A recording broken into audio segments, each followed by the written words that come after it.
Reveals information the agency used to justify surveillance of a former Trump campaign aide during the 2016 presidential campaign.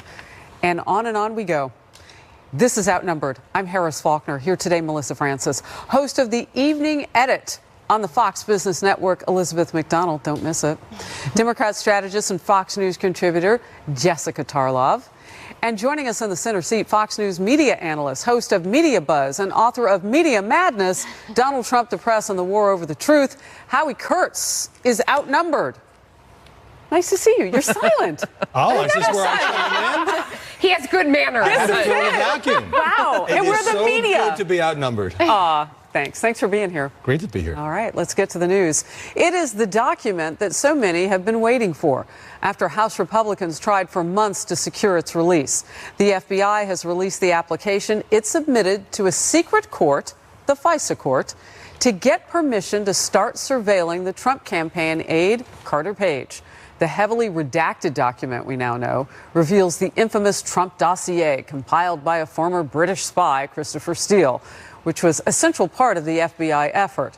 President Trump tweeted this. So now we find out that it was indeed the unverified and fake dirty dossier that was paid for by crooked Hillary Clinton and the DNC that was knowingly and falsely submitted to FISA, and which was responsible for starting the totally conflicted and discredited Mueller witch hunt. Exclamation point. House Judiciary Chairman Bob Goodlatte also slammed the FBI's use of that dossier to obtain the warrant. Watch it. We certainly learned that there is a serious problem with the FBI presenting to the FISA court an application for a search warrant against a United States citizen, and then followed by 3 renewals when they were basing it on a very flawed document, the so-called Steele dossier that has never been verified. Even after all of this came out, they attempted to verify it and failed. Flip sides, the ranking Democrat on the House Intelligence Committee, Adam Schiff, firing back, saying the documents bolster arguments that the FBI and legitimate concerns about Page's activities and ties to Russia. No, those applications set out in some detail, a lot of which unfortunately is redacted, just why the FBI was so concerned that Carter Page might be acting as an agent of a foreign power. And let's remember that application and those renewals have been vindicated in substantial part by Carter Page's own words in a letter I think you asked him about, in which Carter Page acknowledged being an informal advisor to the Kremlin. And now, for the first time, we are seeing the letter Republicans on the House Intel Committee sent to the White House last month, calling on President Trump to declassify and make public key parts of the Carter Page FISA application, saying, quote, the committee's investigative findings include DOJ's and FBI's use of an unverified dossier of memoranda that was not subjected to proper U.S. government verification and was not handled according to FBI procedures because DOJ and FBI continued to obstruct the committee's investigation. It is time to put the facts in the public domain. Howard Kurtz, is it time? I think there is a huge partisan fight over this document that is a little down in the weeds for a lot of average people. And the reason, if we looked at this document now, there's so many redactions, it looks like a chunk of Swiss cheese. But here's what we've learned. We've learned that this warrant was approved by 4 Republican-appointed judges. We learned the FBI believed that Carter Page was targeted for recruitment by the Russians. He said yesterday on CNN he was an informal advisor to the Kremlin. I'm not sure I see the distinction. And we learned that the FBI did tell this special court that the person who didn't name her, or DNC, had paid for this dossier, was trying to injure Trump's campaign. So it wasn't like it went unnoticed. So to answer my question in transparency, you call it down in the weeds, but what does the public need to know at this point? Because if it's so heavily redacted, what are we learning? Well, we're learning that both sides will take the same pieces of paper and argue about it. I'd love to see the whole thing, but there are national security concerns, and that's why so much of this has been cut out, which makes it hard to reach a definitive conclusion. Jessica, you know, from the Democrats' point of view on this, you may have heard Trey Gowdy say that if there were evidence of any kind, of certain kinds, then that Adam Schiff would have leaked it by now. But are we so down in the, as Howard is suggesting, so down in the political weeds that there's not much substance there for the American public to grab onto. I think there are top-line findings, which is what Howie laid out there, that are incredibly important for the American public to see. I think with the redactions, the difficulty becomes, for instance, if you take, the fact that the Republicans were arguing that the Steele dossier was the sole basis for the FISA warrant. It's clear from the redactions that it was not. Said that once. Oh, the main base. Nobody ever said that once. Well, let's just say that it was part of it, and it was a big part of it. Even said in his interview. That way we don't have to say all. Let's get the superlatives out of it. Either way, when there are redactions after that, that complicates things. So it would be good to see what else there were. When we talk about Michael Isikoff's reporting, for instance, for Yahoo, which has now been exposed that it wasn't about circular reporting, but rather to quote Carter Page in 2016 when he declined to verify a story that he was in Moscow at a certain time. Those are things that we should have more information about, but the national security reasons are paramount. Can we just talk about Carter Page for just a moment? Yes, please. I mean, Yes, there's please. been a lot of there's been a lot of pushback from the White House and others saying that his role, if any, was very small. He calls himself an informal. I love that. That always means I'm hanging around the fringes and no one has asked me to be here and no one's paying me and I'm just an informal advisor here. I have no real role. Carter Page, I mean, it was best said that he's more Inspector Gadget than Jason Bourne. Yeah, I mean, if you listen to him talk and you watch these interviews that he's doing, he doesn't have a lot of credibility. I mean, he seems like he's kind of all over the place. Seems to like being on TV, though. Seems to like being on TV.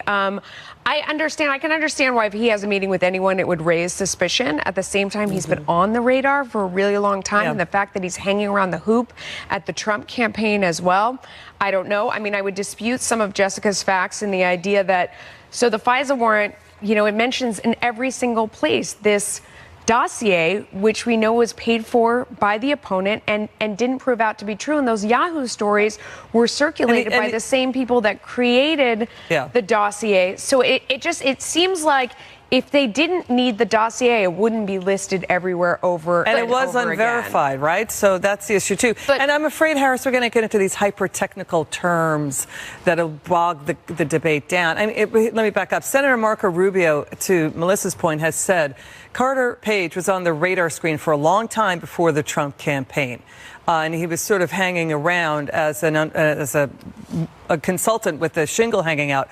But the senator also said this doesn't mean there was spying on the campaign. There certainly was unmasking of Trump campaign officials, the names in intel sources by all sorts of Obama-era officials. I think your question is a good one. Do we need to learn more? Should the American people see more? Should we be more transparent? I want to jump in with a couple of things if we can, and I'll come right back to you, Elizabeth. So the president tweeted today, so President Obama knew about Russia before the election. Why didn't he do something about it? I don't know if we can stick this. There it is up on the screen. Why didn't he tell our campaign? Because it is all a big hoax. That's why. And he thought crooked Hillary was going to win. Well, it's unclear. I mean, the term hoax is problematic in light of what intelligence is already saying about Russian meddling in the campaign. Should we wait for Mueller's report? Let him finish it? Yes. Is it unreasonable to say it's a witch hunt? Likely, yes. I mean, because was there evidence of collusion? We don't see that right now. Should we let the Mueller probe play out? Yes. I don't know how long it's going to take. That's a problem, I think, for a lot of people. Former U.S. Attorney for the Southern District of New York, Andrew McCarthy from Fox earlier. Watch this. The big problems that I think people are going to have with this is that there's a lot of things in national security where the government has to be able to look you in the eye and say, trust us. FISA is exactly that, because you never get disclosure of it. Mm-hmm. And what people are going to wonder is if they did that in this case, how rampant is the problem? How much do they push the envelope because they know no one's ever going to check their work? Mm-hmm. All right. So irrespective of party, that's an excellent question because, it's always been the secret court. So if we begin to even peel, even with redactions, a bit of that process back, should we then naturally be curious, has this happened before? Have there been things that have been used to get warrants before that this court has looked at that we might want to dig deeper into and make sure it was? And it's hard to judge because it has been so surrounded by secrecy. And at the same time, we want to know if this was outrageous course not, but unanimously 4 judges. I was really struck yesterday by Trey Gowdy, Republican congressman, saying top Trump national security officials should resign, because it's been liberal pundits have been saying that. John Bolton should resign and Mike Pompeo should resign. And why should they resign? And Ivanka should resign as his daughter, because the idea is that if you don't like Donald Trump's national security policies, even his handling of the Mueller investigation or his handling of Vladimir Putin, you should resign as a matter of conscience. The fact is, the people who work for him, when they may disagree at points, are trying to push him and the government in a good direction. I think it's kind of a cheap shot. Should the American public then resign, just real quickly? Because if you look at the polling, they're supportive of the president. I mean, that the polling numbers not on the policy Putin is. issue, though. Well, even during the Helsinki summit, before and after, they were still supportive of his polling. And his approval numbers are bumping up. Yeah. All right, go ahead. I think we're going to get to that in a bit, but come back to the FISA warrant and all the redactions that are on there. I think people keep saying, why doesn't the president just release it in full? We have seen in the past that when we take these redactions off, that lately they've been embarrassing to the top echelon of the FBI.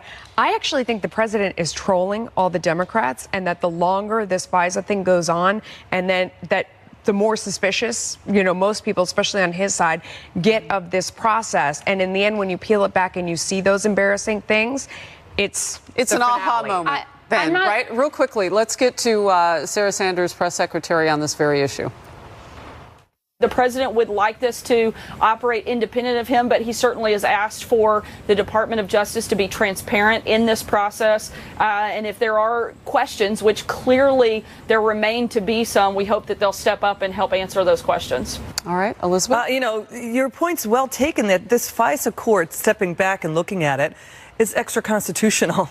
I mean, do we want this as a precedent-setting place to go if you want to find out what's going on in your opponent's political campaigns? That's how the American people, in many respects, see it. Isn't it a check and balance to have to go to judges and not just be able to? Secret judges? I don't know. It just feels they do so a lot more than transparent. just warrants for campaign spying. Understood, but it can be used for that. Yeah, That's but there what are this really shows out. 2 issues here, and I know that if Kennedy were here, she would be super into the other side of this, because we talk about Mueller all the time, but in terms of the invasion of privacy of Americans and what our government can do in terms of spying on them without cause, it appears now, since the Carter Page FISA warrant was renewed 3 or 4 times, that there was good cause, and he himself has bragged about being circular this logic. informal. It's the same documents that are used again and again. No. Yeah. So I mean, if you didn't find problem with it the first time, but that doesn't mean that Carter Page's contacts with the Russians stopped. That doesn't mean that Carter Page stopped talking to those people or bragging about the fact that he was a, quote, informal advisor to the Kremlin versus a formal advisor. I want to step in with just a quick question to you, Howard, because you were the first to bring up the 4 GOP-appointed court judges. And I assume you brought that up because we were talking about separating the political shaft from everything else. So how does that play? Well, I think if it had been mostly Democratic appointees, it would be a talking point for President Trump and his allies to say, see, this is the deep state and that sort of thing. The fact that these are judges happen to be appointed by previous Republican presidents suggests to me that they're not just, I guess there's a question. They could be never-Trumpers. I mean, I don't know. I don't know that matters one way or the other. We're talking about a secret court. Well, hopefully they're judges who take this super secret stuff so seriously that they don't let partisan politics enter into it in deciding the very awesome power of using government surveillance against someone like Carter Page. I just think he's a bad poster boy because he did have contacts with the Russians, and of course the Bureau was suspicious. It's more telling that they rubber stamp everything that comes their way, the secret court. I mean, the percentage of times that they approve these warrants is, what is it, 99%? Yeah. I mean, that's what's telling. It's not political. But it definitely, how he's point is definitely important with the 12 angry Democrats that the president rants about all the time. 13, actually. Sorry, 13 angry Democrats, and, that Judge Curiel can't even be unbiased, for instance, because of party affiliation. But the overarching question, Jessica, I think we can look at is, were there other instances like this where political bias from one side or the other allowed for FISA application to be rubber stamped, as you said, most of the time? I mean, that's when one side weaponizes a process against another side, it doesn't matter which side is doing that. We need to know. No, we absolutely do, but I don't see how this was the weaponization of the FISA court process here. If it were 4 judges, and Judge Roberts has been stacking the FISA court, which is with his prerogative. The escalating war of words as President Trump puts Iran on notice. Threaten the U.S. and face historic consequences. Why this may signify a big shift in U.S. policy, we'll see. Plus, progressive heroes Bernie Sanders and Alexandria Ocasio-Cortez, progressive heroes or socialists, say their agenda is now the Democratic mainstream. And that draws a warning shot from some moderate Democrats. Stay close.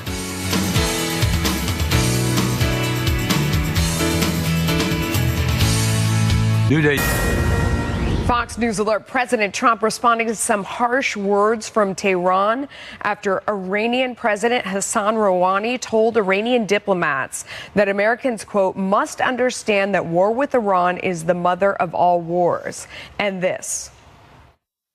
You cannot mobilize the Iranian nation against Iran's security. You are making a mistake. You have clearly shown your opposition against the Iranian nation. Do not play with the lion's tail, or else you will regret it. It will bring you eternal regret. So speaking of the lion's tail, the president tweeting to Rouhani in all caps, never ever threaten the United States again, or you will suffer consequences the likes of which few throughout history have ever suffered before. We are no longer a country that will stand for your demented words of violence and death. Be cautious. The president's late night tweet followed a blistering speech Sunday night by Secretary of State Mike Pompeo at the Reagan Presidential Library, where he compared Iran's regime to the mafia and announced that the Trump administration has launched a maximum pressure campaign targeting the Iranian government. And speaking on Fox and Friends, White House Press Secretary Sarah Sanders saying the president is not afraid to match tough talk with action. And he's certainly not going to tolerate the leader of Iran making threats against Americans, making threats against this country, making threats against Israel. This is a president who is going to stand up and make sure he is doing what is necessary. He's showing peace through strength. But if needed and steps are required, this president is not afraid to take them. So, Howie, once again, I think it's easy to read this president. He immediately flips the script. Whatever it was that President Obama did before him, he's going to do the opposite. President Obama coddled Iran, gave them the deal, that sort of thing, and was very eloquent and not, heated in his rhetoric. So the president immediately blasting right back at Iran. What's your take? President breaking out the all caps and very rough language and reminiscent of the Fire and Fury and Little Rocket Man tweets against North Korea before they decided to sit down. But here's the thing. Everything gets reduced to knee-jerk politics in today's world. So already there was a CNN show say, well, is the president doing this so that he can overshadow the Putin press conference or even the Michael Cohen tapes? No, this was a very carefully considered. This is not an impulsive tweet, as we see from Mike Pompeo giving the speech talking about hypocritical holy men in Iran. They have decided to ratchet up the pressure, and Twitter is one weapon that the president uses. Yeah, and that's a great point, because what the Iranian leader just said, he was making like the U.S. administration, the American people are against the nation of Iran. No, it's against certain members of the Iranian regime that publicly flog teenagers, that, execute people for all sorts of crimes that many other nations would not do. Human rights abuses. The problem here, Melissa and gang, is about oil, right? Because Iran has now threatened to shut down the Strait of Hormuz. A big chunk of the nearly 30% of oil supply. It's a money play. But watch this. The Middle East, to get around that problem, 3 countries, Saudi Arabia, United Arab Emirates, and Iraq, have built pipelines to get around Iran threatening to shut the Strait of Hormuz, where a lot of oil is transported. Well, real quickly, just, the next step in all of this, when you look at it, experts are saying, well, it might be more sanctions. So I get the money move because they know it's coming. There's no way to separate them out from Syria. That's an important point. Iran's economy is in a state of collapse. The currency has been cut in half since the beginning of the year, it's estimated. And this is the opportunity that was missed years ago, where there have been protests because there's hyperinflation, which always leads to a collapse of a regime. Politically, we want to try to separate them out of Syria, right? And you can't. They've made a huge investment militarily and monetarily, and they're not going to separate out. So to force their hand, you'd slap on potentially more sanctions, and they are near cripple right now with that. I'm sorry, India, South Korea, Japan is now cutting back buying Iran oil. The president's wanting more of that. So, Jessica, if you look beyond the rhetoric to the actions, and I heard General Jack Keane talk about this morning. President Trump comes into office. Iran immediately fires missiles. President Trump responds with huge sanctions, goes to Saudi Arabia, says we are going to stand shoulder to shoulder with Sunni Arabs. Let's form a Middle Eastern NATO. He kills the Iran deal, and then he sets up new sanctions that are supposed to go into effect in the next 80 and 190 days. That's tough. It is absolutely tough, and I think that the net result out of all of this is that we've got to see what the next step in the Iran deal is. I mean, all these countries that were a part of it have got to get together and figure out what a deal that is satisfactory for this administration that can continue to put force on them so they don't end up with a nuclear weapon. That's where we are at this point. I agree with Howie. I mean, the caps lock, I don't know if that was intentional or not, but based on what Mike Pompeo was saying yesterday, we knew that we would hear from the president on the Iranian front again, and this is similar rhetoric that we've heard, out of North Korea. The next step is getting together with the Iranian deal and seeing what we can do with that. It sounds like that's been ripped up and tossed into the wind. Well, we need a new plan. The plan is not going to be to let them just exist in a vacuum, and maybe they. Oh no, we're going to sanction the heck out of them. No, but we do as Western democracies, we do need to be on the same page about what's going on here, because every other country that supported us in the Iranian deal is still supportive of it. It's not as if France and Germany and the UK decided that they changed their minds. No, and so we do need a new plan. But that's what the 80 and the 190 days are about, is those are the new sanctions that are going to go into effect against those who are doing business with Iran. So it's not about bottom line, they should stop threatening us, is what the president just said. And I think, Howie, real quickly, that this is a president whom they know will carry out what he says, at least to some degree. Yeah, well, it's one of the reasons Iran at least claims it is still living up to the terms of a deal that the U.S. has just withdrawn from. For people who don't like this, this is what President Trump campaigned on. Tough talking against Iran, getting out of the deal, and so he has a mandate on this. It's not like he suddenly devised this policy once he got into office. Yeah, all right. Police have not ruled out terrorism after a gunman fired a barrage of bullets on a busy Toronto street, killing at least 2 people. A live report on the ground in Toronto is next. Plus, new fallout in Washington over President Trump's summit with Vladimir Putin, what members of his own party are saying, and what it could mean for the president's offer of a second summit at the White House. The president either needs to rely on the people that he has chosen to advise him, or those advisors need to reevaluate whether or not they can serve in this administration.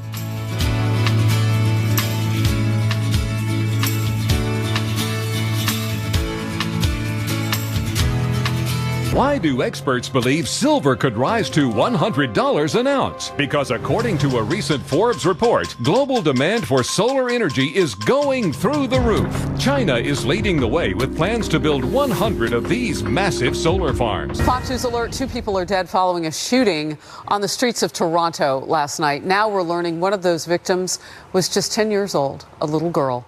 Video capturing the sounds of gunshots as a suspect walked past restaurants in the city's Greektown district and fired into them.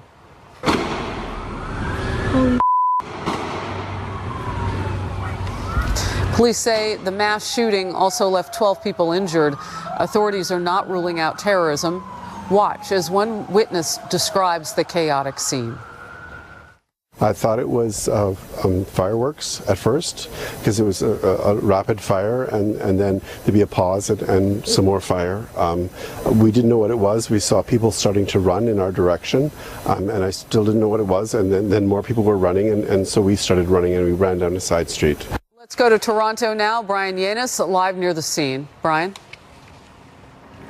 Hi, Harris. Well, this is very much an active crime scene here in Danforth. This is the Greektown here in Toronto, about 15 to 20 minutes outside of the city center. And this is what we know. Just before, or just at about 10 p.m. last night, a gunman dressed in all black, 29 years old, wearing a black hat, holding a black satchel and a handgun, began firing away, shooting his bullets inside at storefronts, inside restaurants, outside on the patios, and also at a nearby park. Just to give people people an idea, this Greek town is filled with tons of authentic Greek restaurants and bars, a very lively area, especially last night. And this is what we're now hearing from police. The gunman is dead. We do not yet know how this gunman died, whether or not he killed himself or whether or not police killed him in a shootout.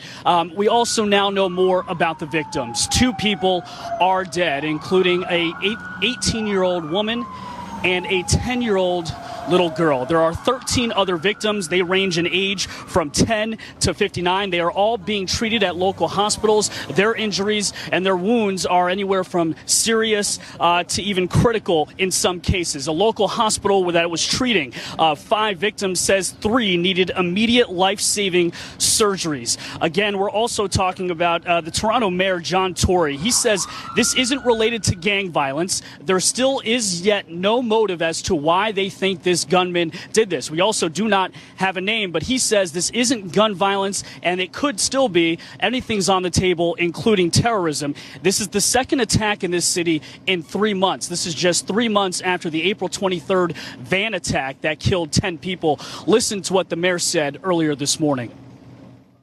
This is a tragedy, another tragedy in our city this year. I promise all of the people of Toronto, but most importantly those directly affected by this tragedy, that we will all be relentless in getting answers about why this senseless attack happened. Harris, the witness accounts that are being told in local media here at the Toronto Star and the Toronto Sun are really just horrific. We're told that witnesses say they saw 2 women laying on the ground and bystanders were having to put chest compressions to try to save their life. Another person who was at a nearby restaurant, well, they got a bullet wound in their hand. They just walked out to see what the loud pops were. They thought it was fireworks. And then there was a moment where there was a dad and other people who were inside a popular park here on Danforth Avenue. They saw the gunman just shooting at people at the intersection. One woman was running, she tripped, and this guy saw this gunman horrifically shoot this woman point blank range when she was on the ground. An absolutely horrific attack last night. Motive still unclear, name of the gunman still unclear, but unfortunately there are 2 dead at this hour, an 18-year-old and a 10-year-old girl. Harris. Brian Nanis live for us from Toronto there. Thank you, Brian. New fallout over President Trump's summit with Russian President Vladimir Putin in Helsinki 1 week ago today. As lawmakers continue to weigh in, the president has since invited Putin to Washington this fall. Now House Oversight Chairman Trey Gowdy saying Trump administration's officials should consider quitting if the president won't listen to their advice on Russia. Watch. The president has access to every bit of evidence, even more than those of us on House Intel, and Will and I serve on Intel. He has access to Pompeo and Chris Wray and Dan Coates and Nikki Haley. The evidence is overwhelming. It can be proven beyond any evidentiary burden that Russia is not our friend and they tried to attack us in 2016. So the president either needs to rely on the people that he has chosen to advise him, or those advisors need to reevaluate whether or not they can serve in this administration. But the disconnect cannot continue. Meantime, a new Washington Post ABC News poll shows 50% disapprove of President Trump's performance during the Putin summit and 33% approve. Howie, this is a mess. I mean, how does it just continue on and on and on? Put a button on it, move on. Well, Helsinki press conference did hurt President Trump, including with many conservatives, but not with Republicans. When you drill down, you see that he still has that rock-solid support. So every media freak out, well, this is the controversy that's going to sink him, often turns out not to be the case. Now, on Trey Gowdy saying people should resign, part of that is fueled by, there was an interview, live interview last week from Aspen with Dan Coates, the director of national intelligence, who didn't even know, was told on the air that the president had invited Putin to Washington this fall. And people saying, well, he's not even keeping them in the loop. You know what? They're all staff. There was one person whose name was at the top of the ballot. His name was Donald J. Trump. If they truly feel like they can't get anything done, they have the option of leaving, but none of them seem to be doing that. So why is it the answer to get people to quit their jobs in the middle of something? I mean, it's been hard enough for this administration to fill the positions. I mean, they've needed some Democrats and in confirmation situations to be able to get that done. So you've got high-level people in those positions. We saw back with the travel ban. The president isn't likely going to loop in everybody when he's ready to move. That is his style. He told us that that was going to be his style. I don't, it may not be within everybody's comfort zone, but the answer is to quit? I don't understand that. Well, it's in part because of a concern about leaks. You tell 3 people in Washington, next thing you know, it's on the AP wire. Good point. But, it's a political maneuver. It's like they can't kind of scratch the presidential Teflon. So it's like, well, the people around him should just quit. They shouldn't put up with this because he's not listening. And you think that will change his behavior, I guess is my question. Absolutely not. There's been That's a lot his leadership there's style. been a lot of turnover in this White House, and he, if anything, compared to last year, is doubling down on doing what he thinks is best, even if staff disagree. Jessica? I think that there's a difference between looping in and taking advice. And Trey Gowdy was talking there about actually taking the advice. Like, you've gone out of your way to stock your administration with the best people that are available to you. So you have people who certainly know what they're talking about in John Bolton and Mike Pompeo. I have a very different worldview than them, but I wouldn't dispute the fact that they know what they're talking about. And I think the frustration for those Republicans who are not cool with the approach to Russia and certainly were upset by the Helsinki press conference, but probably much more than that's gone on, is that he doesn't even take the advice on board and makes a decision on his own. Like, I want Vladimir Putin to come before the midterms. No Republican, and I should also note, Trey Gowdy's name isn't on the ballot again come November. It's very different. I don't know what he would be saying if he was running for re-election. Flake, I mean, a lot of the people who are speaking out are getting very bold now that they're going home to write a book. Tom Bossert, former Homeland Security advisor to President Trump, made an important point that he's seeing evidently that the Russians are reporting back to their people agreements that may run counter to U.S. policy. So I hear your point. We don't want the good guys in the administration